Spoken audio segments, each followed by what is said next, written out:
أشهد أن لا إله إلا الله।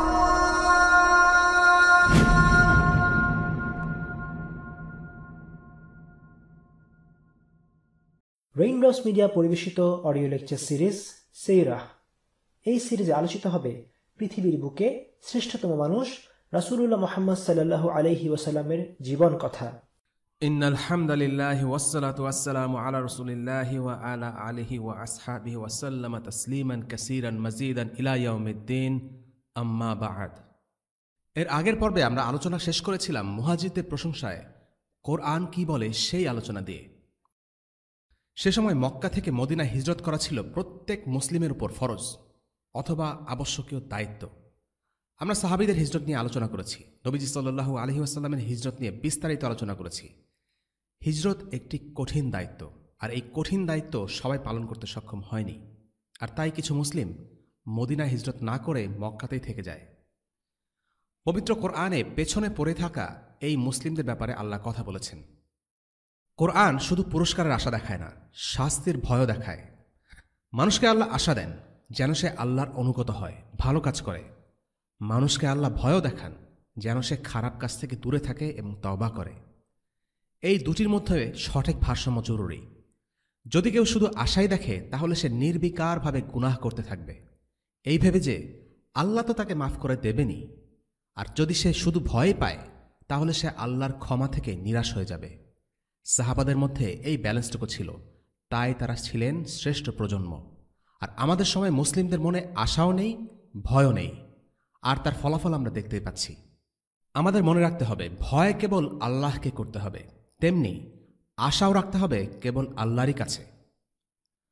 আমরা এখন জানব পেছনে পড়ে থাকা এই মুসলিমদের ব্যাপারে আল্লাহ কোরআনে কি বলছেন।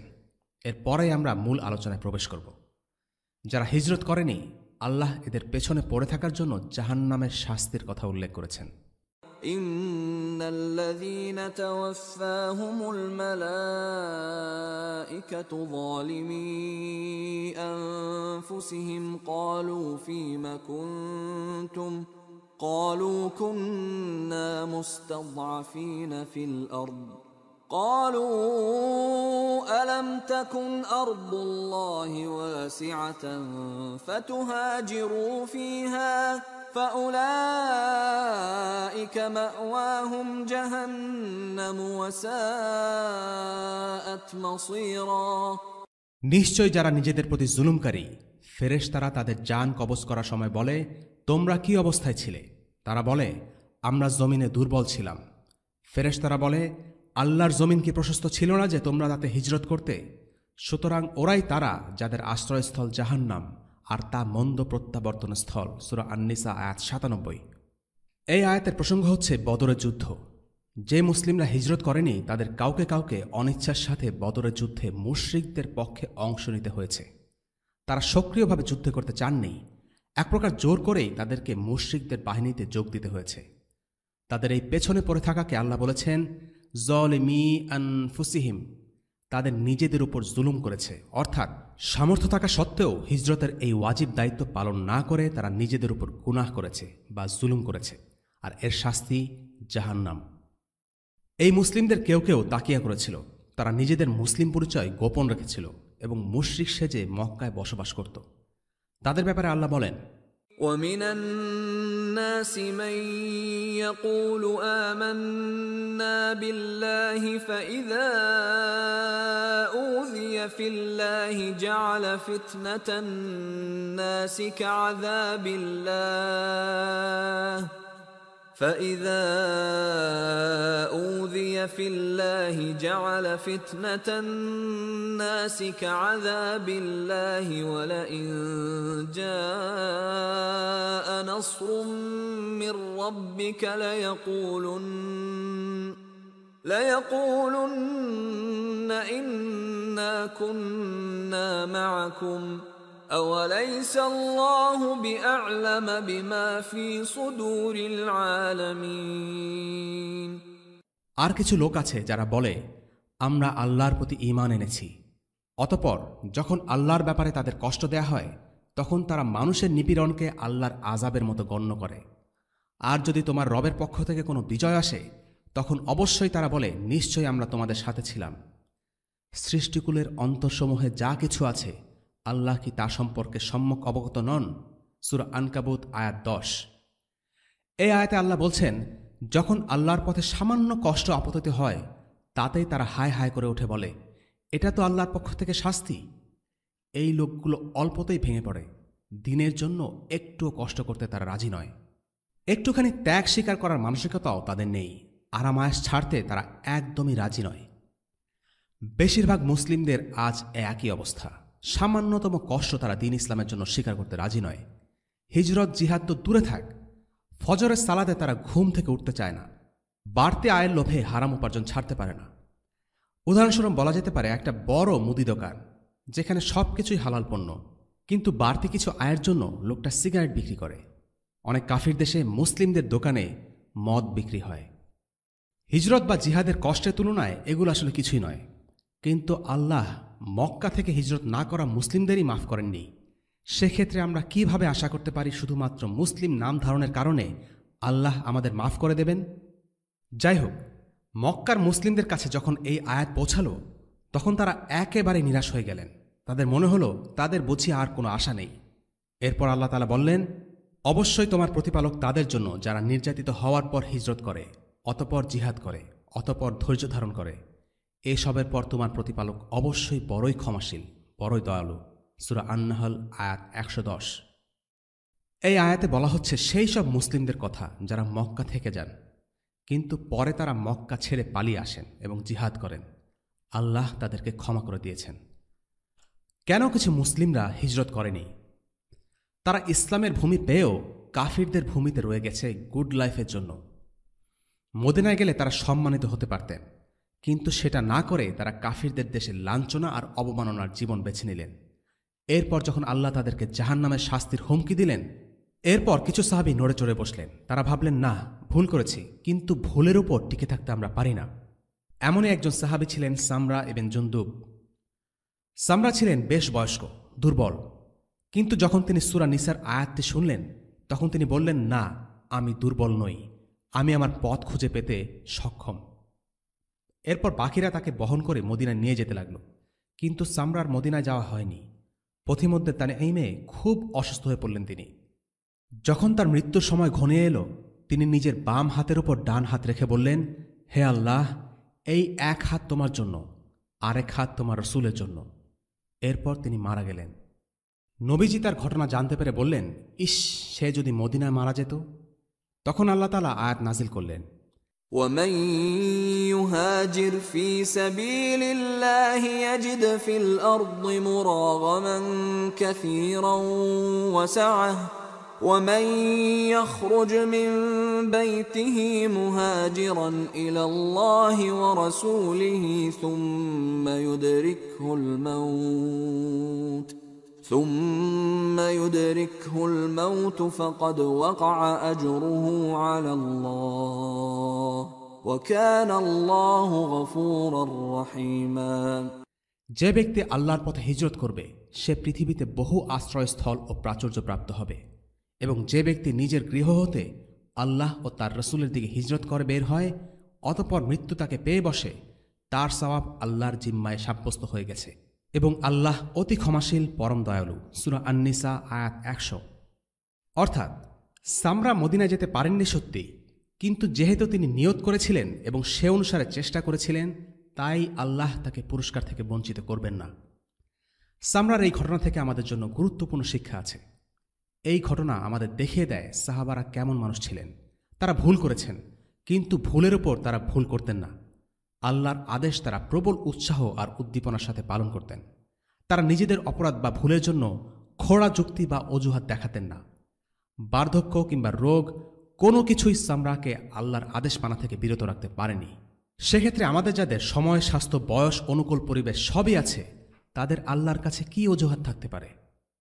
সূরা আন-নিসার যে আয়াতে আল্লাহ তাআলা জাহান্নামের শাস্তির কথা উল্লেখ করেছেন, তার পরের দুই আয়াতে আল্লাহ তাআলা উল্লেখ করেছেন তাদের কথা, যাদের হিজরত না করার পেছনে গ্রহণযোগ্য অজুহাত ছিল। আল্লাহ তাদের ক্ষমা করে দিয়েছেন, কারণ তাদের হিজরতের সামর্থ্য ছিল না। إلا المستضعفين من الرجال والنساء والولدان لا يستطيعون حيلة ولا يهتدون سبيلا فأولئك عسى الله أن يعفو عنهم وكان الله عفوا غفورا কিন্তু যে সকল সহায়হীন পুরুষ, নারী ও বালক যারা উপায় বের করতে পারে না আর তারা পথও পায় না, অতঃপর আশা করা যায় যে আল্লাহ তাদেরকে ক্ষমা করবেন, আর আল্লাহ মার্জনাকারী, ক্ষমাশীল। সূরা আন-নিসা আয়াত ৯৮ এবং ৯৯। এবার আমরা আজকের পর্বের মূল আলোচনায় প্রবেশ করতে যাচ্ছি, আর তা হল ইসলামী রাষ্ট্র প্রতিষ্ঠা। তার আগে কিছু কথা না বললেই নয়। আমরা প্রায়ই সিরা এবং সাহাবীদের ইতিহাসকে খুব দূরের কিছু একটা ভাবি, অনেকটা গল্প বা রূপকথার কাব্যকথার মতো মনে হয়। কিন্তু বাস্তবতা হচ্ছে এই সময় আর ঘটনাগুলো আসলে খুব কাছের। আল্লাহ রাসূল সাল্লাল্লাহু আলাইহি ওয়াসাল্লাম যে রাষ্ট্র প্রতিষ্ঠা করে গেছেন, সেই রাষ্ট্রটি প্রায় ১৩০০ বছর ধরে মুসলিম বিশ্বে টিকে ছিল। আল্লাহ রাসূল সাল্লাল্লাহু আলাইহি ওয়াসাল্লামের ইন্তেকালের পর সাহাবারা এই রাষ্ট্রের দায়িত্ব নেন, আর সেটাকে বলা হয় খিলাফা রাশিদা। পরবর্তীতে বিভিন্ন মুসলিম বংশ বা পরিবার এই খিলাফতের নেতৃত্বে ছিল। সাহাবাদের পর বনু উমাইয়া খিলাফতের নেতৃত্বে ছিল, তারপরে আসে বনু আব্বাস, আর সবশেষে আসে তুর্কি উসমানী পরিবার, যেটাকে বলা হতো সালতানাত। কালের পরিক্রমায় এই রাষ্ট্রের বাহ্যিক ও অভ্যন্তরীণ নানা পরিবর্তন এসেছে। রাষ্ট্রের গঠন, কাঠামো, ব্যবস্থা, নীতি বদলেছে, তবে মূল স্পিরিট একটাই ছিল, আর তা হল এই রাষ্ট্র ছিল এমন একটি রাষ্ট্র যা দুনিয়ার বুকে আল্লাহর আইনকে প্রতিষ্ঠা করবে, আর মুসলিমরা এই রাষ্ট্রের প্রধান খলিফার নেতৃত্বে ঐক্যবদ্ধ থাকবে। রাসূলুল্লাহ সাল্লাল্লাহু আলাইহি ওয়াসাল্লাম যে রাষ্ট্রটি প্রতিষ্ঠা করেছিলেন তা ছিল মদিনায়। এরপর আলী রাদিয়াল্লাহু আনহুর সময়ে এর রাজধানী হয় ইরাকের কুফা। এরপর কালের পরিক্রমায় এই রাজধানী বিভিন্ন স্থানে স্থানান্তরিত হয়। এর মধ্যে আছে সিরিয়ার দামাস্কাস, ইরাকের বাগদাদ, সবশেষে তুরস্কের ইস্তাম্বুল। খিলাফতের ইতিহাস গৌরবের ইতিহাস, তবে স্বপ্নের রাজ্যভূমি নয়। এই পুরো সময়টা জুড়েই চড়াই উতরাই, অর্জন ব্যর্থতা, জয় পরাজয় এর ইতিহাস আছে। প্রায় ১২০০ বছর ধরে মুসলিমরা ছিল বিশ্বের সুপার পাওয়ার। সামগ্রিকভাবে বলা যায় এই সময়টা মুসলিমদের জন্য নিরাপত্তা, মর্যাদার উন্নতির সময়, কারণ মুসলিম বিশ্ব তখন শরিয়ার ছায়াতলে। তবে সপ্তদশ এবং অষ্টাদশ শতাব্দীর পর থেকে অবস্থার পরিবর্তন হতে থাকে। মুসলিমদের হাত থেকে একটির পর একটি দেশ হাতছাড়া হতে থাকে কাফির সাম্রাজ্যবাদ শক্তি ব্রিটেন, ফ্রান্স, ইটালি আর রাশিয়ার হাতে। এক এক করে অবশেষে প্রথম বিশ্বযুদ্ধের পর মুসলিমদের খিলাফতের কেন্দ্রস্থল ইস্তাম্বুল পর্যন্ত চলে যায় কাফির শক্তিদের হাতে, আর তারই হাত ধরে ১৯২৪ সালে খিলাফত ব্যবস্থা আনুষ্ঠানিকভাবে বাতিল ঘোষিত হয়। মুসলিম উম্মার ইতিহাসে সবচেয়ে দুঃখজনক আর বেদনাদায়ক মুহূর্তের একটি ছিল এই খিলাফতের অবলুপ্তি। খিলাফত বিলুপ্ত হলেও মুসলিম বিশ্বে এর আবেদন ও একে ফিরিয়ে আনার প্রচেষ্টা হারিয়ে যায়নি। বিভিন্ন মুসলিম ভূমিতে অনেক আলিম এবং মুজাহিদরা শরিয়া পুনঃপ্রতিষ্ঠা করতে চেষ্টা চালিয়ে যাচ্ছেন। খিলাফত এখনও প্রতিষ্ঠিত হয়নি, তবে নবীজি সাল্লাল্লাহু আলাইহি ওয়াসাল্লামের একটি হাদিস থেকে আমরা জানতে পারি শেষ জামানায় খিলাফত আবার পুনঃপ্রতিষ্ঠিত হবে। আমরা দোয়া করি আমরা যেন সেই গৌরবময় সময়কে দেখে যেতে পারি, আমিন। এবার প্রবেশ করা যাক নবীজি সাল্লাল্লাহু আলাইহি ওয়াসাল্লামের মদিনায় ইসলামী রাষ্ট্র প্রতিষ্ঠার আলোচনায়। মদিনায় পা ফেলার প্রথম দিন থেকেই নবীজি এই রাষ্ট্রকে একটি শক্ত ভিত্তির উপর প্রতিষ্ঠা করার জন্য কাজ শুরু করেন। মদিনার শান্তি ও স্থিতিশীলতা অর্জন ও বজায় রাখার জন্য তিনি কাজ শুরু করেন। স্বাভাবিকভাবেই নবগঠিত একটি রাষ্ট্রে অনেকগুলো জটিলতা বা ক্রাইসিস থাকে। নবীজি সাল্লাল্লাহু আলাইহি ওয়াসাল্লাম সেগুলোকে চিহ্নিত করেন এবং সে অনুযায়ী বেশ কিছু প্রজেক্ট হাতে নেন। এই রাষ্ট্রের অভ্যন্তরীণ কিছু যেমন দুর্বলতা ছিল, তেমনি ছিল বহিঃশত্রুর আক্রমণের হুমকি। যেমন মুহাজিররা মদিনা আসার কারণে মদিনায় কিছুটা অর্থনৈতিক ক্রাইসিস তৈরি হয়। সামাজিক প্রেক্ষাপট বিবেচনা করলে একটি বড় চ্যালেঞ্জ ছিল মুসলিম, ইহুদি ও মুশরিকদের মধ্যকার সম্পর্কের এমন আইনগত ভিত্তি স্থাপন করা যা রাষ্ট্রের স্থিতিশীলতা বজায় রাখবে এবং রাজনৈতিক অস্থিরতাকে সামাল দিতে সক্ষম হবে। সামরিক শক্তিমত্তা বিবেচনায় মদিনা তখনও যথেষ্ট সমীহ লাভ করার মতো অবস্থায় পৌঁছায়নি। সব দিক বিবেচনা করার পর মদিনায় পৌঁছে রাসূলুল্লাহ সাল্লাল্লাহু আলাইহি ওয়াসাল্লাম 4টি প্রজেক্ট হাতে নেন। এগুলো হলো: 1 নাম্বার, মসজিদ নির্মাণ। এটি ছিল মদিনা রাষ্ট্রের ইমানি বা মূল আধ্যাত্মিক শক্তির কেন্দ্র। 2 নম্বর, মুহাজির ও আনসারদের মধ্যে ভ্রাতৃত্বের সম্পর্ক প্রতিষ্ঠা। এটি ছিল রাষ্ট্রের সামাজিক দিক। 3, মদিনার বিভিন্ন গোষ্ঠীর মধ্যে সম্পর্ক কেমন হবে সেই ব্যাপারে একটি সুস্পষ্ট দলিল বা সনদ প্রণয়ন। এটি ছিল রাষ্ট্রের আইনি বা রাজনৈতিক কাঠামোর ভিত্তি। এবং 4, মুসলিম সেনাবাহিনী গড়ে তোলা। এটি ছিল রাষ্ট্রের মিলিটারি বা সামরিক অ্যাসপেক্ট। আমরা আজকের পর্বে প্রথম প্রজেক্ট নিয়ে আলোচনা করব ইনশাআল্লাহ। মসজিদ নির্মাণ। রাসূলুল্লাহ সাল্লাল্লাহু আলাইহি ওয়াসাল্লাম মদিনায় পৌঁছেই প্রথমে মসজিদ নির্মাণের উদ্যোগ নেন। এমনকি নিজের থাকার ব্যবস্থা করার আগে তিনি মসজিদ নির্মাণের উদ্যোগ নেন। রাসূলুল্লাহ সাল্লাল্লাহু আলাইহি ওয়াসাল্লাম কুবাতে অবস্থানকালেও একই কাজ করেছিলেন। মসজিদ হল মুসলিমদের শিক্ষা কেন্দ্র, আর এ কারণেই রাসূলুল্লাহ সব কিছুর আগে মসজিদ নির্মাণের দিকে দৃষ্টি দেন। মক্কায় তিনি দার আল আরকামে মুসলিমদের প্রশিক্ষণের কাজ চালাতেন। পরবর্তীতে মদিনায় মসজিদ নির্মাণের মধ্য দিয়ে দার আল আরকামের কার্যক্রম ব্যাপকতা লাভ করে। তবে মক্কায় দার আল আরকাম ছিল একটি গোপন জায়গা, সেখানে মুসলিমরা সালাত পড়তে আসত এবং কোরআন শিক্ষা নিত। কিন্তু মদিনাতে ইসলামী রাষ্ট্র প্রতিষ্ঠিত হয়ে যাওয়ায় আর কোনো গোপনীয়তার প্রয়োজন ছিল না। মুসলিমরা প্রকাশ্যে ইবাদত করতে শুরু করল, কোনো ধরনের ভয় ছাড়াই। আর এই মসজিদে হল আল মসজিদ আল নববী। রাসূলুল্লাহ সাল্লাল্লাহু আলাইহি ওয়াসাল্লাম উটের পিঠে চড়ে মদিনায় প্রবেশ করলেন, আর সবাই তার সাথে সাথে হাঁটছিল। লোকজন যার যার দিকে উটটিকে টানাটানি করছিল। তখন রাসূলুল্লাহ সাল্লাল্লাহু আলাইহি ওয়াসাল্লাম বললেন, এটিকে ছেড়ে দাও, কারণ এটি আল্লাহর নির্দেশে চলছে। উটটি মদিনার রাস্তা ধরে হাঁটতে লাগল এবং থামল একটি শুকনো খেজুরের মাঠে। সেই মাঠের মালিক ছিল 2 এতিম ছেলে। উটটি হাঁটু গেড়ে থামলে রাসূলুল্লাহ সাল্লাল্লাহু আলাইহি ওয়াসাল্লাম বললেন, এটিই হলো আমাদের মসজিদের জায়গা ইনশাআল্লাহ। সেই জায়গাটি ছিল 2 এতিম ছেলের, তাদের নাম সাহেল এবং সুহাইল। রাসূলুল্লাহ সাল্লাল্লাহু আলাইহি ওয়াসাল্লাম জায়গাটি এতিম বালকদের কাছ থেকে কিনে নিতে চাইলেন, কিন্তু তারা বিক্রি করতে রাজি হল না, বরং তারা সেই জায়গাটি কোনো টাকা ছাড়াই রাসূলুল্লাহকে দিতে চাইল। কিন্তু নবীজি সাল্লাল্লাহু আলাইহি ওয়াসাল্লাম টাকা দিয়েই তাদের কাছ থেকে জায়গাটি কিনে নিলেন। জায়গাটি মসজিদের জন্য এবং রাসূলুল্লাহ সাল্লাল্লাহু আলাইহি ওয়াসাল্লামের থাকার জন্য নির্বাচন করা হলো। এই মসজিদের ফাউন্ডেশন ছিল পাথরের, দেয়াল তৈরি করা হয়েছিল কাদামাটির ইট দিয়ে, আর ছাদ তৈরি করা হয়েছিল তালপাতা দিয়ে। বৃষ্টি হলে পাতা চুইয়ে বৃষ্টির পানি তাদের মাথায় পড়ত, আর মেঝেতে ছিল শুধু বালি। মসজিদটি ছিল খুবই সাদামাটা, উচ্চতায় মানুষের গড়পড়তা উচ্চতা থেকে সামান্য বেশি। কিন্তু এটি হলো ইসলামের ইতিহাসে সবচেয়ে বরকতময় মসজিদ। এখানেই মুসলিমদের প্রথম ও সেরা প্রজন্মটি দ্বীনের শিক্ষা লাভ করে। রাসূলুল্লাহ সাল্লাল্লাহু আলাইহি ওয়াসাল্লাম নিজেও সাহাবাদের সাথে মসজিদ নির্মাণে অংশগ্রহণ করেছিলেন। তিনি নিজ কাঁধে ইট বহন করেছিলেন। মসজিদে ছিল 3টি দরজা, পেছনে, পূর্বে আর পশ্চিমে। পূর্ব দিকের দরজা দিয়ে নবীজি সাল্লাল্লাহু আলাইহি ওয়াসাল্লাম মসজিদে ঢুকতেন। মসজিদের সাথে লাগোয়া করেই নবীজির জন্য থাকার ঘর নির্মাণ করা হলো। এই ঘর দুনিয়াবী রাজা বাদশাহর প্রকাণ্ড প্যালেস বা দুর্গের মতো অতিকায় কিছু ছিল না। রাসূলুল্লাহ সাল্লাল্লাহু আলাইহি ওয়াসাল্লামের ঘর ছিল ভারী সাদামাটা, কাদামাটি, পাথর আর তালপাতার তৈরি। ঘরে তেমন কোনো ফার্নিচার ছিল না। আল হাসান আল বাসরি রাহিমাহুল্লাহ একটি বর্ণনা এখানে উল্লেখ্য। তিনি বলেন, আমি রাসূলুল্লাহ সাল্লাল্লাহু আলাইহি ওয়াসাল্লামের ঘরগুলো দেখেছি। সেগুলো এত ছোট ছিল যে আমি হাত দিয়ে ঘরের ছাদ ধরতে পারতাম। শুধু উচ্চতাই নয়, আকারেও রাসূলুল্লাহ সাল্লাল্লাহু আলাইহি ওয়াসাল্লামের ঘর ছিল বেশ ছোট। রাসূলুল্লাহ সাল্লাল্লাহু আলাইহি ওয়াসাল্লাম যখন আয়েশা রাদিয়াল্লাহু আনহার ঘরে সালাত আদায় করতেন, তখন ঘর ছোট হওয়ার কারণে সিজদা দেওয়ার সময় আয়েশা রাদিয়াল্লাহু আনহার পায়ে টোকা দিতেন, যাতে তিনি পা সরিয়ে নেন এবং তিনি সিজদা দিতে পারেন। সে সময়টাতে মদিনায় উঁচু দালান বানানো নিয়ে প্রতিযোগিতা চলত। যার দালান যত উঁচু তার তত প্রতিপত্তি। যুদ্ধের সময় উঁচু দালানগুলো দুর্গ হিসেবে কাজে লাগাত, আর শান্তির সময় দালানগুলো ছিল লোক দেখানোর বস্তু। আল্লাহ রাসূল সাল্লাল্লাহু আলাইহি ওয়াসাল্লাম চাইলেই সেরকম কিছু করতে পারতেন, কিন্তু সেটা তিনি করেননি, কারণ তিনি এই দুনিয়ায় থাকতে আসেননি, তার গন্তব্য ছিল আখিরা।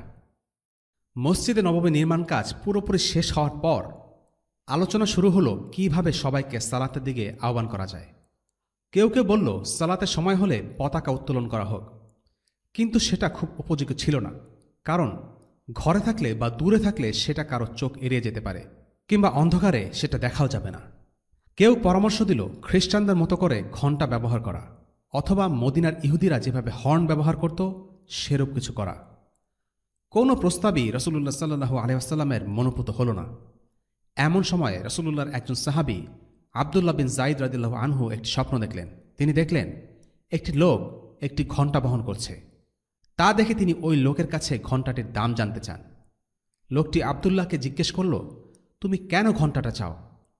আবদুল্লাহ স্বপ্নের মধ্যে উত্তর দিলেন যে তিনি এটা দিয়ে মানুষকে সালাতের দিকে আহ্বান করবেন।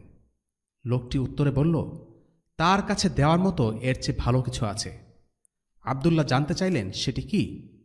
লোকটি তাকে বলতে বলল, আল্লাহু আকবার, আল্লাহু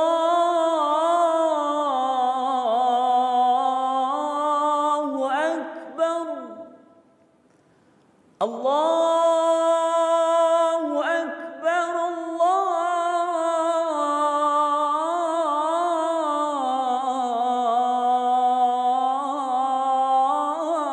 আল্লাহু আকবার, আশহাদু আন লা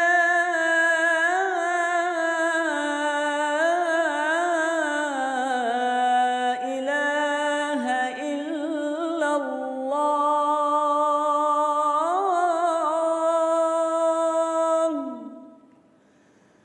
আশহাদু আন লা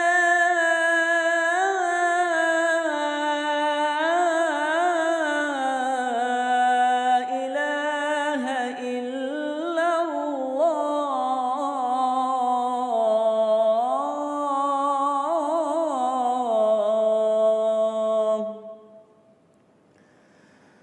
আশহাদু আন্না মুহাম্মাদার রাসূলুল্লাহ,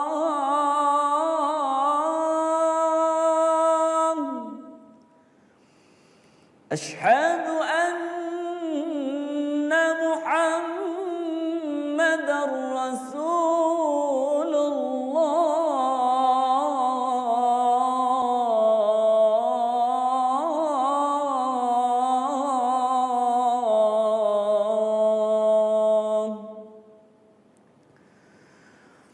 হাইয়া আলাস সালাহ,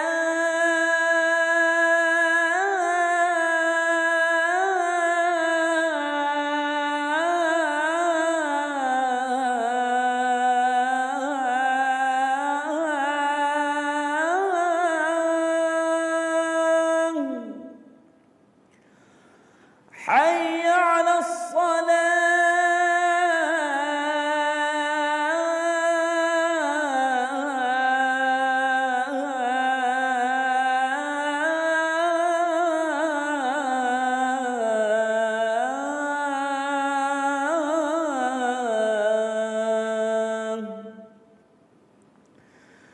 হাইয়া আলাল ফালাহ,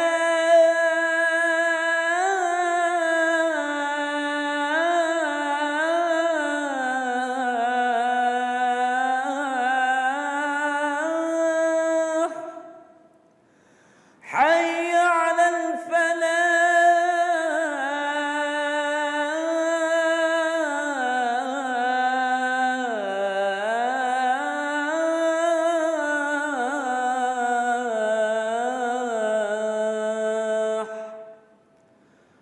আল্লাহু আকবার, আল্লাহু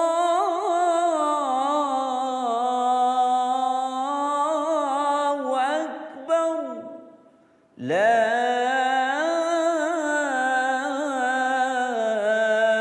ইলাহা ইল্লাল্লাহ।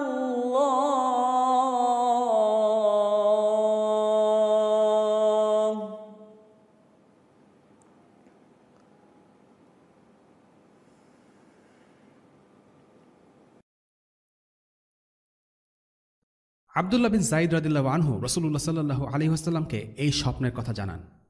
স্বপ্নের বর্ণনা শুনে রসুল্লাহ সাল্লু আলহিহাস্লাম বুঝতে পারলেন যে এই স্বপ্ন সত্য স্বপ্ন। এরপর তিনি আবদুল্লাহকে বললেন বিলালকে এই আজান দেয়া শিখিয়ে দিতে। বিলাল রাদিয়াল্লাহু আনহুর কণ্ঠস্বর ছিল খুব জোরালো আর সুন্দর।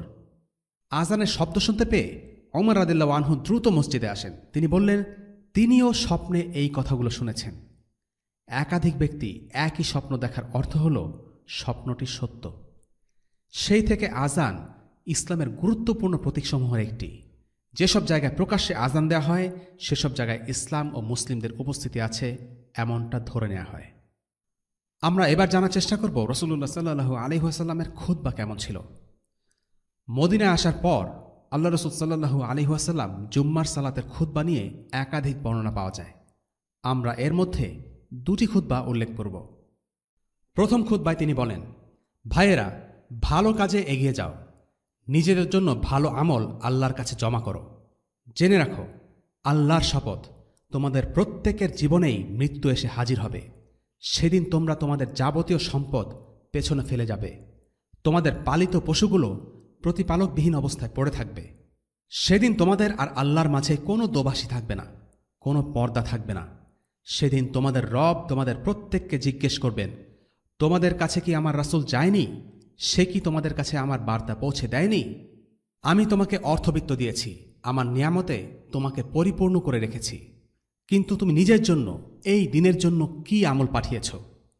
সেদিন প্রত্যেকে তার ডানে বামে অসহায়ের মতো তাকাবে, কিন্তু কিছুই দেখতে পাবে না। অতঃপর সামনে তাকিয়ে সে দেখতে পাবে জাহান্নামের আগুন। তাই তোমাদের সাধ্য অনুযায়ী নিজেদেরকে জাহান্নামের আগুন থেকে রক্ষা করার চেষ্টা করো। যদি একটি খেজুরের অংশবিশেষ দান করা তোমাদের সাধ্যে কুলায় তবে তাই করো। যদি এটুকু করার সামর্থ্যও না থাকে তবে দুটি ভালো কথা বলো, ভালো আচরণ করো। জেনে রেখো, প্রত্যেকটি ভালো কাজকেই আল্লাহ তাআলা 10 থেকে 700 গুণ পর্যন্ত বর্ধিত করেন। আল্লাহর নিরাপত্তা, মমতা আর বারাকা তোমাদেরকে ঘিরে থাকুক। এরপর নবীজি সাল্লাল্লাহু আলাইহি ওয়াসাল্লাম দ্বিতীয় আরেকটি ভাষণ দেন। তিনি বলেন, সমস্ত প্রশংসার মালিক আল্লাহ তাআলা। আমি তার প্রশংসা করছি এবং তার নিকট সাহায্য প্রার্থনা করছি। আমাদের নফসের অনিষ্ট থেকে আর আমলের ত্রুটি থেকে আমরা আল্লাহর নিকট পানাহ চাইছি। আল্লাহ যাকে হিদায়াত দান করেন তাকে গোমরা করার কেউ নেই, আর আল্লাহ যাকে গোমরা করেন তাকে হিদায়াত দেওয়ার কেউ নেই। আমি সাক্ষ্য দিচ্ছি যে আল্লাহ ছাড়া কোনো ইলাহ নেই। আল্লাহর কালাম নিঃসন্দেহে সবচেয়ে সুন্দর কথা। আল্লাহ যার অন্তরকে সুশোভিত করেছেন এবং যাকে ইসলামে প্রবেশ করিয়েছেন কুফরির পর, সে নিঃসন্দেহে সফলকাম হয়েছে। অন্য মানুষের মধ্য থেকে আল্লাহ তাকেই বাছাই করে নিয়েছেন। আল্লাহর বাণী নিঃসন্দেহে সুন্দরতম বাণী এবং সবচেয়ে গাম্ভীর্যপূর্ণ ও মর্মস্পর্শী বাণী। আল্লাহ যাদেরকে ভালোবাসেন তোমরা তাদেরকে ভালোবাসবে। তোমাদের অন্তরের সবটা দিয়ে আল্লাহকে ভালোবাসবে। আল্লাহর বাণী আর জিকির সম্পর্কে তোমরা ক্লান্তিবোধ করো না। এ ব্যাপারে তোমাদের অন্তর যেন কঠিন ও কঠোর না হয়। আল্লাহ যেসব বস্তু সৃষ্টি করেন তা থেকে তিনি কিছু কিছুকে নির্বাচিত করেন ও বৈশিষ্ট্যমণ্ডিত করেন। আল্লাহ যাকে মনোনীত করেন তার উত্তম নামকরণ করেন এবং উত্তম বান্দাদের মধ্য থেকে তাকে স্থান দান করেন এবং তাকে উত্তম কথা শিক্ষাদান করেন। আর যেসব বস্তু মানুষকে দেয়া হয়েছে সেগুলোর মধ্যে তিনি হালাল ও হারাম নির্ধারণ করেছেন। সুতরাং তোমরা আল্লাহরই ইবাদত করবে এবং তার সাথে আর কোনো কিছুকেই শরিক করবে না, এবং তাকে যেভাবে ভয় বা সমীহ করা উচিত সেভাবে ভয় ও সমীহ করবে। এবং আল্লাহর ব্যাপারে তোমাদের মুখে যা বলো সেসব কথার মধ্যে উত্তম কথাটাই বলবে এবং তোমাদের মধ্যে পারস্পরিক সৌহার্দ্য রক্ষা করবে আল্লাহর রহমতের দ্বারা। নিঃসন্দেহে আল্লাহ রাগ করেন তার কৃত অঙ্গীকার ভঙ্গের দরুন। ওয়াসসালামু আলাইকুম ওয়ারাহমাতুল্লাহি ওয়াবারাকাতুহু। এখন জানা যাক এই মসজিদ নির্মাণের ঘটনা থেকে আমরা কি শিক্ষা পাই। আল্লাহ তাআলা বলেন, الذين إن مكناهم في الأرض أقاموا الصلاة وآتوا الزكاة وأمروا بالمعروف ونهوا عن المنكر ولله عاقبة الأمور। তারা হলো এমন লোক যাদেরকে আমি পৃথিবীতে শক্তি সামর্থ্য দান করলে তারা সালাত কায়েম করবে। সূরা হাজ আয়াত 41। অর্থাৎ আল্লাহ আযজা ওয়া জাল মুসলিমদেরকে জমিনে কর্তৃত্ব দান করার পর তারা প্রথমে যে কাজটি করেছেন তা হলো সালাত প্রতিষ্ঠা করা। সালাত প্রতিষ্ঠা করার এই কাজ শুরু হয়েছিল মসজিদ নির্মাণের মধ্য দিয়ে। মসজিদের নির্মাণ কাজে রাসূলুল্লাহ সাল্লাল্লাহু আলাইহি ওয়াসাল্লাম সশরীরে শ্রম দিয়েছেন।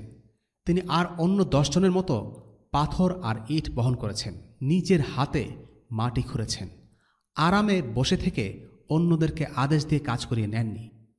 এখনকার সময়ের একজন শাসক ফিতা কেটে ভিত্তিপ্রস্তর উদ্বোধনের ফটোশ্যুট করেই তার দায়িত্ব শেষ করে, কিন্তু আল্লাহ রাসূল সাল্লাল্লাহু আলাইহি ওয়াসাল্লাম নিজের হাতে মসজিদ নির্মাণের কাজে অংশ নিয়েছেন, কারণ এই কাজে সওয়াব আছে। আর অন্য সকলের মতো তিনিও এই সওয়াবের প্রত্যাশী। কোনো কাজকেই তিনি ছোট মনে করতেন না। সাহাবীরা নবীজিকে খাটাখাটনি করতে দেখে অবাক হয়ে যান। উসাইদ বিন হুদায়র রাদিয়াল্লাহু আনহু এগিয়ে এসে বললেন, ইয়া আল্লাহ রাসূল, আপনার জিনিসগুলো আমাকে বহন করতে দিন। নবীজি সাল্লাল্লাহু আলাইহি ওয়াসাল্লাম বললেন, তুমি বরং অন্য কিছু বহন করো, আল্লাহর চোখে তুমি আমার থেকে বেশি গরিব নও। ইসলামে নেতৃত্ব মানে অন্যকে আদেশ দেওয়া নয়, ইসলামের নেতৃত্ব হল অন্যের সেবা করা। আর এই কাজটি রাসূলুল্লাহ সাল্লাল্লাহু আলাইহি ওয়াসাল্লাম নিজ হাতে করে দেখিয়েছেন। এখান থেকে আমরা একটা বিষয় শিখি, তা হল শুধু কথা বলার চাইতে নিজে একটি কাজ করে দেখানো বেশি প্রভাব সৃষ্টি করে। ইসলাম মানুষের দক্ষতাকে মূল্যায়ন করে। মানুষ যে কাজে দক্ষ সেই কাজটি তার করা উচিত। যেমন মসজিদে নববী নির্মাণ কাজে রাসূলুল্লাহ সাল্লাল্লাহু আলাইহি ওয়াসাল্লাম ও সাহাবাদের সাথে ইয়ামামার এক লোক ছিলেন।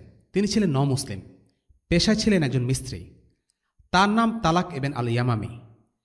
এই ব্যক্তি সকলের সাথে ইট আনা নেওয়ার কাজে যোগ দিতে চাইলেন। রাসূলুল্লাহ সাল্লাল্লাহু আলাইহি ওয়াসাল্লাম তাকে এই কাজে নিয়োজিত না করে বরং ইটের মিশ্রণ তৈরি করার কাজে নিয়োগ দিলেন। রাসূলুল্লাহ সাল্লাল্লাহু আলাইহি ওয়াসাল্লাম এই নির্মাতা ব্যক্তিকে সেই কাজটি করতে বলেছেন যে কাজে সে দক্ষ। দ্বীনের কাজের ব্যাপারে সবাই একই কাজ করবে বিষয়টা তেমন নয়। সবাইকে যে একজন ভালো দায়ী, ইমাম বা আলিম হওয়া লাগবে, ব্যাপারটি আসলে তা না। আল্লাহ তাআলা এক একজনকে এক এক রকম দক্ষতা বা গুণ দিয়েছেন, আর এই দক্ষতাকে পুরোপুরিভাবে কাজে লাগানোর জন্য যথাসাধ্য চেষ্টা করা উচিত। ভালো নেতার গুণ হল তিনি তার কর্মীদের দক্ষতা কিসে তা খোঁজ নিতে পারেন এবং সেই দক্ষতাকে বিকশিত করে তুলতে সাহায্য করেন। এখন কয়েকটা পয়েন্টের মাধ্যমে মসজিদের ভূমিকা কী কী তা জেনে নেওয়া যাক। 1. একটি মুসলিম সমাজে তখনই শান্তি এবং শৃঙ্খলা থাকবে যখন সেই সমাজ ইসলামী বিশ্বাস ও মূল্যবোধ ধারণ করবে এবং ইসলামী আইন প্রয়োগ করবে। একটি সমাজকে ইসলামের আদর্শে ও আদলে গড়ে তোলার এই কাজটি হয় মসজিদে। মসজিদ হল ইসলামের কেন্দ্র। আল্লাহ তাআলা বলেন, لا تقم فيه أبدا لمسجد أسس على التقوى من أول يوم أحق أن تقوم فيه رجال يحبون أن يتطهروا والله يحب المطهرين। তুমি ওর ভিতরে কখনো দাঁড়াবে না। প্রথম দিন থেকেই যে মসজিদের ভিত্তি তাকওয়ার উপর প্রতিষ্ঠিত, তোমার দাঁড়ানোর জন্য সেটাই অধিক উপযুক্ত। সেখানে এমন লোক আছে যারা পবিত্রতা লাভ করতে ভালোবাসে, আর আল্লাহ পবিত্রতা লাভকারীদের ভালোবাসেন। সূরা আত-তাওবা আয়াত 108। আল্লাহ তাআলা আরো বলেন, في بيوت أذن الله أن ترفع ويذكر فيها اسمه يسبح له فيها بالغدو والآصال رجال لا تلهيهم تجارة ولا بيع عن ذكر الله وإقام الصلاة وإيتاء الزكاة يخافون يوما تتقلب فيه القلوب والأبصار ليجزيهم الله أحسن ما عملوا ويزيدهم من فضله والله يرزق من يشاء بغير حساب। আল্লাহ যেসব ঘরকে মর্যাদায় উন্নীত করা এবং সেগুলোকে তার নাম উচ্চারণ করার আদেশ দিয়েছেন, সেখানে সকাল ও সন্ধ্যায় তার পবিত্রতা ও মহিমা ঘোষণা করে এমন লোকেরা যাদেরকে ব্যবসা বাণিজ্য ও ক্রয় বিক্রয় বিরত রাখে না আল্লাহর স্মরণ থেকে, নামাজ কায়েম থেকে এবং যাকাত প্রদান করা থেকে। তারা ভয় করে সেদিনকে যেদিন অন্তর ও দৃষ্টিসমূহ উল্টে যাবে। তারা আল্লাহর পবিত্রতা ঘোষণা করে যাতে আল্লাহ তাদের উৎকৃষ্টতর কাজের প্রতিদান দেন এবং নিজ অনুগ্রহে আরও অধিক দেন। আল্লাহ যাকে ইচ্ছা অপরিমিত রিজিক দান করেন। সূরা আন-নূর আয়াত 36 থেকে 38। বর্তমান সময়ে মসজিদকে শুধুমাত্র ইবাদতের স্থান মনে করা হলেও রাসূলুল্লাহর যুগে মসজিদকে শুধু ইবাদতের স্থান মনে করা হতো না, এটি ছিল ধর্মীয় ও সামাজিক স্থান। মসজিদ ছিল সমাজের ব্যস্ততম প্রাণকেন্দ্র। 2 নম্বর পয়েন্ট, মসজিদ ইট কাঠের নিছক একটি দালান নয়। মসজিদের প্রাণ হল মসজিদের ভিতরে থাকা মানুষগুলো। কোরআনে সেই সব মানুষের প্রশংসা করা হয়েছে যারা আল্লাহ তাআলার ঘর মসজিদে অবস্থান করে এবং সেখানে শুধুমাত্র আল্লাহর কথা স্মরণ করে। তারা হয়তো ব্যবসা বাণিজ্য করে, কিন্তু মসজিদে গেলে তারা সেসবের কথা স্মরণ করে না। আল্লাহ তাআলার ঘরে থাকা অবস্থায় তারা শুধুমাত্র আল্লাহকেই স্মরণ করেন। মসজিদ হচ্ছে সালাত ও জিকরের স্থান। এটি মসজিদের প্রথম ও প্রাথমিক ভূমিকা। 3 নম্বর পয়েন্ট, মসজিদ হল মুসলিমদের জন্য শিক্ষাকেন্দ্র। মক্কায় মুসলিমদের শিক্ষাকেন্দ্র ছিল দার আল আরকাম, আর মদিনায় ছিল আল মসজিদ আল নওয়াবী। এখানেই রাসূলুল্লাহ সাল্লাল্লাহু আলাইহি ওয়াসাল্লাম খুতবা দিতেন, কথা বলতেন, আলোচনা করতেন। সাহাবাগণ মসজিদে একসাথে বসে আল্লাহ তাআলার কিতাব নিয়ে পড়াশোনা করতেন। মুসলিমরা মসজিদে এসে ইসলাম সম্পর্কে জ্ঞান লাভ করে তাদের নিজ গোত্রে ফিরে গিয়ে ইসলামের দাওয়াত দিত। মসজিদ ছিল ইলম গ্রহণের স্থান। 4 নম্বর পয়েন্ট, রাসূলুল্লাহ সাল্লাল্লাহু আলাইহি ওয়াসাল্লাম বলেছেন, যদি মানুষ আল্লাহ তাআলার ঘরে অর্থাৎ মসজিদে একত্রে বসে আল্লাহ তাআলার কিতাব অধ্যয়ন করে এবং তা নিয়ে চিন্তা ভাবনা করে, তাহলে আল্লাহ তাদেরকে 4টি জিনিস দেবেন: সাকিনা বা প্রশান্তি, রহমত বা দয়া, ফেরেশতারা তাদেরকে ঘিরে রাখবে এবং আল্লাহ তাআলা আরও উন্নত জমায়েতে তাদের নাম উল্লেখ করবেন। 5 নম্বর পয়েন্ট, মসজিদ হল মুসলিমদের একে অপরের সাথে দেখা সাক্ষাৎ করার জায়গা, অর্থাৎ সোশ্যাল ইন্টারাকশনের একটা স্থান। এটি তাদের সামাজিক জীবনে গুরুত্বপূর্ণ ভূমিকা পালন করে। যেসব মুসলিমরা মসজিদে জামাতে সালাত এবং জুম্মার সালাত আদায় করেন, তারা দিনে 5 বার একে অপরের সাথে দেখা করার সুযোগ পান। এটি তাদের মধ্যকার ভ্রাতৃত্ববোধকে মজবুত করে দেয়। 6 নম্বর পয়েন্ট, মসজিদে নববী ছিল পথিক ও গরিবদের জন্য থাকার জায়গা। এই মসজিদে আশ্রয় নেয়া সাহাবীদের বলা হতো আহলুস সুফফা। আহলুস সুফফাদের নিয়ে আমরা একটু পরেই বিস্তারিত আলোচনা করব। 7 নম্বর পয়েন্ট, মসজিদ থেকেই তৎকালীন সময়ে সেনাদল জিহাদের জন্য যাত্রা আরম্ভ করত। আমিরের হাতে জিহাদের পতাকা তুলে দেওয়া হতো মসজিদ থেকেই। 8 নম্বর পয়েন্ট, মসজিদ হল দাওয়াতের স্থান। ইয়েমেন থেকে আগত খ্রিস্টানরা মসজিদে অবস্থান করেছিল। তারা সেখানে অবস্থানকালে মুসলিমদের ইবাদতরত অবস্থায় দেখতে পেত এবং মুসলিমদের সাথে রাসূলুল্লাহ সাল্লাল্লাহু আলাইহি ওয়াসাল্লামের আলোচনাও শুনতে পেয়েছিল। এ থেকে বোঝা যায় শর্ত সাপেক্ষে অমুসলিমরা মসজিদে প্রবেশের অনুমতি পেতে পারে। মসজিদে নববী ছিল খুবই সাদামাটা, কিন্তু এখান থেকেই জ্ঞান অর্জন করেছেন মুসলিমদের শ্রেষ্ঠ প্রজন্ম সাহাবাগণ। অথচ বর্তমান সময়ে অনেক বড় বড় মসজিদ থাকলেও এই মসজিদগুলো ইলমের প্রতীক নয়, বরং অর্থের শ্রাদ্ধের প্রতীক হয়ে দাঁড়িয়েছে।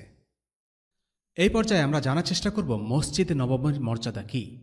আবু সাঈদ আল খুদরি রাদিয়াল্লাহু আনহুর পুত্র আব্দুর রহমান আমার পাশ দিয়ে যাচ্ছিলেন। আমি তাকে জিজ্ঞেস করলাম, যে মসজিদের ভিত্তি তাকওয়ার উপর স্থাপিত হয়েছে, সে মসজিদ সম্পর্কে আপনার পিতাকে আপনি কী রূপ বলতে শুনেছেন? তিনি বলেন, আমার পিতা আমাকে বলেছেন, তার কোনো এক স্ত্রীর ঘরে আমি রাসূলুল্লাহ সাল্লাল্লাহু আলাইহি ওয়াসাল্লামের নিকট উপস্থিত হলাম। আমি বললাম, হে আল্লাহ রাসূল, সে মসজিদ কোনটি যার ভিত্তি তাকওয়ার উপর প্রতিষ্ঠিত হয়েছে? বর্ণনাকারী আবু সাঈদ বলেন, তিনি এক মুষ্টি কঙ্কর তুলে তার জমিনের উপর নিক্ষেপ করলেন, অতঃপর বললেন, তা তোমাদের এই মসজিদ, মদিনার মসজিদ। বর্ণনাকারী আবু সালামা বলেন, এখন আমি বললাম, আমি সাক্ষ্য দিচ্ছি যে নিশ্চিত আমি আপনার পিতাকে এভাবেই ওই মসজিদের উল্লেখ করতে শুনেছি। হাদিসটি সহিহ মুসলিমে বর্ণিত আছে, হাদিস নাম্বার 1398। বুখারীতে বর্ণিত একটি হাদিসে রাসূলুল্লাহ সাল্লাল্লাহু আলাইহি ওয়াসাল্লাম বলেছেন, আমার মসজিদে 1 ওয়াক্ত সালাত আদায় করা মসজিদুল হারাম বা কাবা ব্যতীত অন্য যে কোনো মসজিদে 1000 ওয়াক্ত সালাত অপেক্ষা উত্তম। এর মানে হল, কেউ যদি মসজিদে নববীতে একবার ইশার সালাত আদায় করেন, তাহলে সেই 1 ওয়াক্ত সালাতের সওয়াব অন্য মসজিদে 83 বছর ধরে ইশার সালাত আদায় করার মতো হবে। রাসূলুল্লাহ সাল্লাল্লাহু আলাইহি ওয়াসাল্লামের মসজিদে সালাত আদায়ের এই হল ফজিলত। রাসূলুল্লাহ সাল্লাল্লাহু আলাইহি ওয়াসাল্লাম আরও বলেছেন, সফরের উদ্দেশ্যে 3টি মসজিদ ছাড়া অন্য কোনো মসজিদে তোমাদের ভ্রমণ করা উচিত নয়। মসজিদ 3টি হল আল মসজিদুল হারাম অথবা কাবা, আল মসজিদুল আকসা অথবা জেরুসালেমের মসজিদ, আর আমার এই মসজিদ, মসজিদে নববী। রাসূলুল্লাহ সাল্লাল্লাহু আলাইহি ওয়াসাল্লাম আরও বলেছেন, জান্নাতের বাগানগুলোর মাঝে একটি বাগান আছে, সেটি আমার বাড়ি আর আমার মসজিদের মিম্বারের মাঝে অবস্থিত, আর আমার মিম্বারটি আছে একটি ঝর্ণার মাঝে, আল কাউসার। আমরা একটু আগেই উল্লেখ করেছিলাম আহলুস সুফফার কথা। জেনে নেওয়া যাক এই আহলুসুফফা কারা। যখন কিবলা উত্তর দিকে অর্থাৎ জেরুসালেম বরাবর ছিল, তখন মসজিদে নববীর পাশে ছায়ার জন্য একটি ছাউনি তৈরি করা হয়। সেই ছাউনিটি আসুফা নামে পরিচিত ছিল। ইবন হাজার আসুফা সম্পর্কে বলেছেন যে মসজিদে নববীর পিছনের জায়গাটি আসুফা নামে পরিচিত ছিল। এখানে ছিল একটি ছাউনি। এটি মূলত সেসব মানুষদের জন্য তৈরি করা হয়েছিল যাদের কোনো পরিবার বা থাকার জায়গা ছিল না। সেখানে যারা থাকতেন তাদের বলা হতো আহলুসুফা। আবু হুরায়রা রাদিয়াল্লাহু আনহু একজন আহলুসুফা ছিলেন। তিনি বলেছেন, আহলুসুফার অধিবাসীরা ছিলেন ইসলামের অতিথি। তাদের দেখাশোনার জন্য কোনো পরিবার বা সম্পদ ছিল না, তাই তারা সেখানে থাকতেন। তবে যারা সেখানে থাকতেন সবাই যে অর্থনৈতিক টানাপোড়েনের কারণে নিতান্তই বাধ্য হয়ে থাকতেন বিষয়টা তেমন নয়। কেউ কেউ স্বেচ্ছায় আহলুসুফায় থাকার সিদ্ধান্ত নিয়েছিলেন। এমন একজন সাহাবী ছিলেন আবু হুরায়রা রাদিয়াল্লাহু আনহু। তার সম্পদ ছিল, কিন্তু তিনি পড়াশোনা করে দিন কাটাতে ভালোবাসতেন, তাই তিনি আসুফায় অন্যান্যদের সাথে থাকতেন। আবু হুরায়রা রাদিয়াল্লাহু আনহু প্রথম দিকের সাহাবী ছিলেন না। তিনি অনেক পরে ইসলাম গ্রহণ করেছেন, কিন্তু তারপরও তিনি মুহাজির ও আনসারদের থেকে অনেক বেশি হাদিস বর্ণনা করেছেন। কিভাবে এটা সম্ভব হলো? এই ব্যাপারে আবু হুরায়রা রাদিয়াল্লাহু আনহু বলেছেন, মুহাজিররা যখন ব্যবসা নিয়ে ব্যস্ত থাকতেন, তিনি ক্ষুধা পেটে রাসূলুল্লাহ সাল্লাল্লাহু আলাইহি ওয়াসাল্লামকে অনুসরণ করতেন। তার তেমন কিছু ছিল না, কিন্তু তারপরও তিনি রাসূলুল্লাহ সাল্লাল্লাহু আলাইহি ওয়াসাল্লামের সাথে সাথে থাকতেন। মুহাজিররা কিছু ভুলে গেলে তিনি সেগুলো মনে রাখতেন। অন্যদিকে আনসাররা তাদের ক্ষেতের কাজ নিয়ে ব্যস্ত থাকত। আনসাররা কিছু ভুলে গেলে তিনি সেগুলো মনে করিয়ে দিতেন। আবু হুরায়রা রাদিয়াল্লাহু আনহু তার দ্বীনি পড়াশোনার জন্য ফুল টাইম বরাদ্দ রেখেছিলেন বলেই রাসূলুল্লাহ সাল্লাল্লাহু আলাইহি ওয়াসাল্লামের হাদিস নিয়ে পর্যালোচনা করার মতো সময় পেতেন। তিনি রাতের সময়কে 3 ভাগে ভাগ করতেন।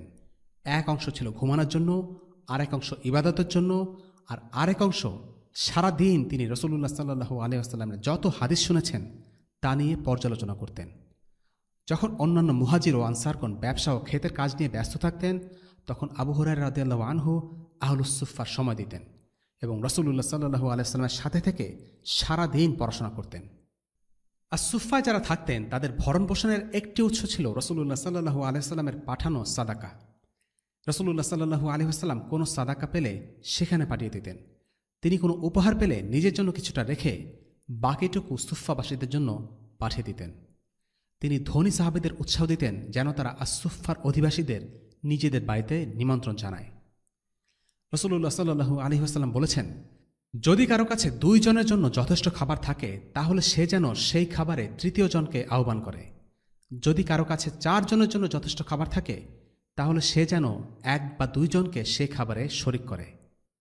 যেসব সাহাবা আহলুসুফফাদের নিমন্ত্রণ করতেন তারা কোটিপতি ছিলেন এমন নয়, কিন্তু রাসূলুল্লাহ সাল্লাল্লাহু আলাইহি ওয়াসাল্লাম তাদের বলেছেন, যদি তাদের কাছে 2 জনের যথেষ্ট খাবার থাকে তাহলে যেন 3য় আরেকজনকে নিয়ে খায়। উদারতা ও অন্যের জন্য নিজের জিনিস ছেড়ে দেওয়া, এই গুণগুলো ইসলামের একেবারে প্রাথমিক যুগ থেকে অনুশীলিত হয়ে আসছে। ইসলামের প্রথম প্রজন্মের মানুষগুলোর মধ্যে যে বন্ধন দেখা যায় তা আর কোনো যুগে দেখা যায় না। ইয়েতিম, গরিব, অভাবীদের প্রতি দয়া দেখানো, অতিথিদের সাথে সৌজন্যমূলক আচরণ করা, এ সকল ব্যাপারে আল্লাহ আযজা ওয়া জাল কোরআনের অনেক আয়াত অবতীর্ণ করেছেন। এই কাজগুলো কিন্তু ইবাদতেরই শামিল। কোরআন নাজিলের শুরু থেকে এসব ব্যাপারে উৎসাহ দেয়া হয়েছে। মুসলিম হওয়ার সাথে অন্যের জন্য ত্যাগ স্বীকার জড়িত এবং এই ইবাদত আল্লাহ তাআলার অনেক পছন্দের একটি ইবাদত। ফাতিমা রাদিয়াল্লাহু আনহা ছিলেন রাসূলুল্লাহ সাল্লাল্লাহু আলাইহি ওয়াসাল্লামের মেয়ে। রাসূলুল্লাহ সাল্লাল্লাহু আলাইহি ওয়াসাল্লাম তার এই মেয়েকে খুবই ভালোবাসতেন। ফাতিমা ঘরের সমস্ত কাজ নিজের হাতে করতেন। তার হাতে ফোসকা পড়ে গিয়েছিল। স্বামী আলী বিন আবি তালিব রাদিয়াল্লাহু আনহু তাকে জানালেন যে রাসূলুল্লাহর হাতে কিছু দাস এসেছে। ফাতিমা যেন তার পিতার কাছে গিয়ে একজন দাসের জন্য সুপারিশ করে। ফলে ফাতিমা রাদিয়াল্লাহু আনহু তার পিতার কাছে গিয়ে একজন দাসের জন্য অনুরোধ করলেন। রাসূলুল্লাহ সাল্লাল্লাহু আলাইহি ওয়াসাল্লাম বললেন, আমি তোমাকে কোনো দাস দিতে পারছি না, কারণ আমি সুফফাবাসীদের খালি পেটে থাকতে দিতে পারি না। তাদের জন্য খরচ করার মতো আমার কাছে টাকা এখন নেই। আমি এই দাসদের বিক্রি করে দেব আর সেই টাকা তাদের জন্য ব্যয় করব। এ থেকে বোঝা যায় রাসূলুল্লাহ সাল্লাল্লাহু আলাইহি ওয়াসাল্লাম আহলুস সুফফার জন্য কতটা চিন্তিত ছিলেন। যখন নবীজি সাল্লাল্লাহু আলাইহি ওয়াসাল্লামের নাতি হাসান জন্ম নিলেন, তখন নবীজি হাসানের চুলের সমপরিমাণ রূপা আহলুস সুফফাদের সাদাকা করে দেন। তবে এমনটা ভাবা সমীচীন হবে না যে আহলুস সুফফারা বসে বসে বিনামূল্যে খাবার খেতেন আর কোনো কাজ করতেন না, বরং তারা ছিলেন ইবাদত গুজার লোক। তারা ছিলেন সত্যিকারের আবেদ। তারা দ্বীনের ব্যাপারে অনেক জ্ঞান রাখতেন। তারা ছিলেন আলিম, মুজাহিদ। তাদের মধ্যে অনেকে শহীদ হয়েছেন, যেমন আবু হুরায়রা রাদিয়াল্লাহু আনহু। তিনি আহলুস সুফফার একজন সদস্য ছিলেন। তিনি সবচেয়ে বেশি হাদিস বর্ণনা করেছেন। আহলুস সুফফার আরেকজন সদস্য হলেন হুদাইফা বিন ইয়ামান রাদিয়াল্লাহু আনহু। তিনি শেষ জামানার অধিকাংশ হাদিস বর্ণনা করেছেন। আহলুস সুফফাদের মধ্যে অনেকেই জিহাদে অংশ নিতেন, এমনকি কেউ কেউ বদরের যুদ্ধে শহীদ হয়েছেন, যেমন সফওয়ান ইবেন বাইদা রাদিয়াল্লাহু আনহু, খুরাইম ইবেন ফাতিক আল আসদি রাদিয়াল্লাহু আনহু, খুবাইব ইবেন ইয়াসাফ রাদিয়াল্লাহু আনহু, সালাম ইবেন উমাইর রাদিয়াল্লাহু আনহু এবং হারিস ইবেন আন-নুমান আল আনসারি রাদিয়াল্লাহু আনহু। অন্যদের মধ্যে অনেকে উহুদের যুদ্ধে শহীদ হয়েছেন, যেমন হানজালা আল গাসিল রাদিয়াল্লাহু আনহু। অনেকে হুদাইবিয়া সন্ধির সময় উপস্থিত ছিলেন, যেমন জুরহুদ ইবেন খুয়াইলিদ রাদিয়াল্লাহু আনহু এবং আবু সারিরা আল গাফারি রাদিয়াল্লাহু আনহু। সাকিফ ইবেন আমর রাদিয়াল্লাহু আনহু খায়বার যুদ্ধে শহীদ হন। আব্দুল্লাহ বিন বিজাদাইন রাদিয়াল্লাহু আনহু তাবুকের যুদ্ধে শহীদ হন। আর সালিম মাওলা আবু হুযায়ফা রাদিয়াল্লাহু আনহু এবং যায়েদ ইবেন আল খাত্তাব রাদিয়াল্লাহু আনহু শহীদ হন ইয়ামামার যুদ্ধে। তাদের অনেকেই জীবিকা নির্বাহের জন্য খেজুরের বীজ সংগ্রহ করে পশু পাখির খাবার হিসেবে বিক্রি করতেন। তারা জীবিকা নির্বাহের জন্য কাজকর্ম করার চেষ্টা করতেন, কিন্তু মদিনার অর্থনৈতিক অবস্থা এতটাই শোচনীয় ছিল যে তারা অন্যদের দ্বারস্থ হতে বাধ্য হতেন। অবস্থাভেদে আস-সুফফার অধিবাসীদের সংখ্যা উঠানামা করত, তবে গড়ে মোটামুটিভাবে ৭০ জন সেখানে ছিলেন। তারা মসজিদে নববীর পিছনেই দিন রাত ২৪ ঘণ্টা থাকতেন। তারা পড়াশোনার দিক দিয়ে অনেক এগিয়ে ছিলেন, কেননা তারা সব সময় মুসলিমদের প্রথম শিক্ষা কেন্দ্র মসজিদে নববীর কাছাকাছি থাকতেন, আর এটি ছিল ইসলামের প্রথম বিশ্ববিদ্যালয়। এই কারণেই তারা অন্যান্যদের চেয়ে অনেক বেশি হাদিস বর্ণনা করেছেন। ইসলামের প্রথম প্রজন্মের সমাজটি ছিল খুব শক্তিশালী একটি সমাজ, কারণ তারা একে অপরকে দেখে রাখতেন এবং কষ্ট লাঘব করতেন।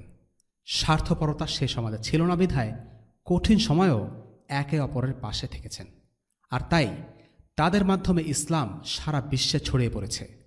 মুনাফিকরা তাদের ভ্রাতৃত্বে কোনো চির ধরাতে পারেনি।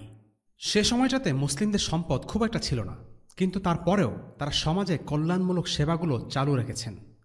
আস-সুফফায় যারা থাকতেন তারা আল আনসারদের বাড়িতে খাওয়া দাওয়া করতেন। সমাজের মানুষদের বিভিন্ন প্রকার প্রয়োজন মেটানো এক ধরনের দাওয়াত। উবাদা ইবনুস সামিত রাদিয়াল্লাহু আনহু বর্ণনা করেন, যখন রাসূলুল্লাহ সাল্লাল্লাহু আলাইহি ওয়াসাল্লাম খুব ব্যস্ত হয়ে পড়তেন, তখন তিনি নও-মুসলিমদের দায়িত্ব আমাদের কাঁধে ন্যস্ত করতেন। যখন কোনো নও-মুসলিম রাসূলুল্লাহর কাছে আসত, তখন তিনি ব্যস্ত থাকলে আমাদের কাছে তাকে কোরআন শিক্ষা দেওয়ার জন্য পাঠিয়ে দিতেন। রাসূলুল্লাহ সাল্লাল্লাহু আলাইহি ওয়াসাল্লাম আমার কাছে এক ব্যক্তিকে পাঠিয়েছিলেন। তিনি আমার বাড়িতে ছিলেন। আমরা তাকে পরিবারের সদস্যদের মতোই দেখাশোনা করেছিলাম আর তাকে কোরআন শিখিয়েছিলাম। আনসাররা এই ব্যাপারটি মনে রাখতেন যে এই মুহাজিরগণ সব কিছু ছেড়ে ছুড়ে মদিনায় এসেছেন, তাই এখন তাদের সাহায্য দরকার। রাসূলুল্লাহ সাল্লাল্লাহু আলাইহি ওয়াসাল্লাম মুসলিম সমাজকে একটি সুসংগঠিত ও সুসংবদ্ধ সমাজ হিসেবে গড়ে তুলতে চেয়েছিলেন, তাই তিনি প্রতিটি দলের একজন করে নেতা নির্বাচন করে দেন। যেমন আবু হুরায়রা রাদিয়াল্লাহু আনহু ছিলেন আহলুস সুফফার আরিফ। আরিফ হলেন কোনো দলের প্রতিনিধি অথবা তাদের যাবতীয় প্রয়োজন মূল নেতাকে জানানো ব্যবস্থাকারী। আবু হুরায়রা রাদিয়াল্লাহু আনহু আহলুস সুফফার প্রতিনিধি ছিলেন। রাসূলুল্লাহ সাল্লাল্লাহু আলাইহি ওয়াসাল্লাম আহলুস সুফফাকে কোনো সংবাদ দিতে বা কিছু বলতে চাইলে আবু হুরায়রার কাছেই সংবাদ পাঠাতেন। আহলুস সুফফার ব্যাপারে একটি ভুল ধারণার অপনোদনের মাধ্যমে আমরা আজকের পর্ব শেষ করব।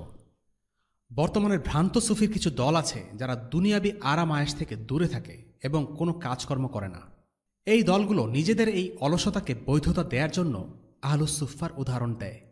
তারা মনে করে আহলুস সুফফার অধিবাসীরা বুঝি তাদের মতোই সারা জীবন শুয়ে বসে দিন কাটিয়েছে। এই ধারণা ভুল প্রমাণ করার জন্য আবু হুরায়রা রাদিয়াল্লাহু আনহুর উদাহরণই যথেষ্ট। আবু হুরায়রা রাদিয়াল্লাহু আনহু আহলুস সুফফায় সারা জীবন কাটিয়ে দেননি। পরবর্তী জীবনে তিনি বাহরাইনের গভর্নর পদে দায়িত্ব পালন করেন। সবচেয়ে বড় কথা, আহলুস সুফফার লোকেরা অলস বসে থাকতেন না, তারা ইবাদত করতেন, ইলম চর্চা করতেন, জিহাদ করতেন। হিজরতের মাধ্যমে মুসলিমরা নিরাপদ একটি আবাসস্থল পেয়েছেন, কিন্তু এই আবাসস্থল পেয়ে তারা স্বাভাবিক ৯টা ৫টার চাকরি বা ব্যবসায় মন দিয়েছেন তা নয়। যদি নিরাপদে আল্লাহর ইবাদত করাটাই ইসলামী শরিয়ার একমাত্র উদ্দেশ্য হতো, তাহলে সাহাবীরা যে যার মতো মদিনায় ইসলাম পালন করেই ক্ষান্ত হতেন। একটি নিরাপদ ভূমি খুঁজে পাওয়া ছিল হিজরতের উদ্দেশ্য, কিন্তু সেটাই শেষ কথা নয়। যদি নিরাপদে আল্লাহর ইবাদত করাটাই কেবল শরিয়ার মাকসাদ হতো, তবে সবাই মিলে আবিসিনিয়া চলে গেলেই পারতেন। কিন্তু দ্বীন ইসলাম মুসলিমদের প্রতিরক্ষার সাথে সাথে দুনিয়ার বুকে আধিপত্য বিস্তার করতে এসেছে। ইসলামের জন্য নিরাপদ ঘাঁটি স্থাপন করার পর দায়িত্ব হল ইসলামকে অন্যান্য জায়গায় ছড়িয়ে দেওয়া। তাই নবীজি সাল্লাল্লাহু আলাইহি ওয়াসাল্লাম মদিনায় এসেই নতুন উদ্যমে একটি শক্তিশালী রাষ্ট্রের ভিত্তি স্থাপনে মন দিয়েছেন, যেই রাষ্ট্রটি পৃথিবীর সর্বত্র ইসলামকে পৌঁছে দেবে দাওয়াত ও জিহাদের মাধ্যমে। ওয়াসাল্লাল্লাহু আলা সাইয়্যিদিনা মুহাম্মদ ওয়া আলা আলিহি ওয়া আসহাবিহি ওয়া সাল্লাম। আলহামদুলিল্লাহি রাব্বিল আলামিন। আসসালামু আলাইকুম ওয়া রাহমাতুল্লাহি ওয়া বারাকাতুহু। রেইনড্রপস মিডিয়ার অন্যান্য প্রজেক্ট সম্পর্কে জানতে ভিজিট করুন www.raindropsmedia.org অথবা ফেসবুক পেজ www.facebook.com/raindropsmedia অথবা ইউটিউব চ্যানেল www.youtube.com/raindropsmediaorg2015